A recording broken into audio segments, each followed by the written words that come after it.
Again దీంట్లోకి వచ్చేద్దాం. ఇప్పుడు మనం హైట్ అయితే తీసుకున్నాం కదా, ఓకే హైట్ తీసుకున్నాం కదా. హైట్ తీసుకున్నప్పుడు చంక భాగానికి ఎలా తీసుకుంటున్నారు మేడం అనేది అయితే దాదాపు మనకు అందరికీ డౌట్ ఉంటుంది కదా.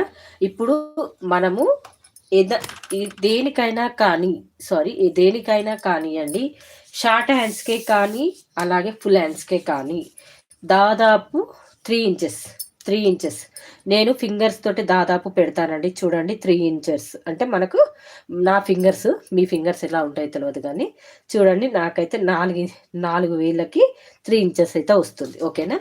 ఇక్కడ 3 ఇంచెస్ వరకు అయితే ఒక గీత గీసేసుకోండి. ఇలా 3 ఇంచెస్ వరకు ఒక గీత గీసేసుకొని ఇక్కడ నుంచి స్ట్రేట్గా ఒక లైన్ అయితే గీసుకోండి. ఓకేనా. ఇలా ఒక గీత గీసేసుకోండి. ఇప్పుడు ఇక్కడ నుంచి ఇలా చిన్నగా గీసేసుకోండి. ఓకేనా. చూడండి ప్రతి దానికి కూడా 3 ఇంచెస్. ఒకవేళ మన షార్ట్ హ్యాండ్స్ అనుకోండి 5. ఓకేనా. ఈ రకంగా వస్తుంది. షార్ట్ హ్యాండ్స్ అయితే ఈ రకంగా వస్తుంది. ఇక్కడ నుంచి మన హైట్ నుంచి 3 ఇంచెస్ వరకు అయితే లొంట భాగం అయితే తీసుకోవాలి. ఓకేనా. ఇప్పుడు మనం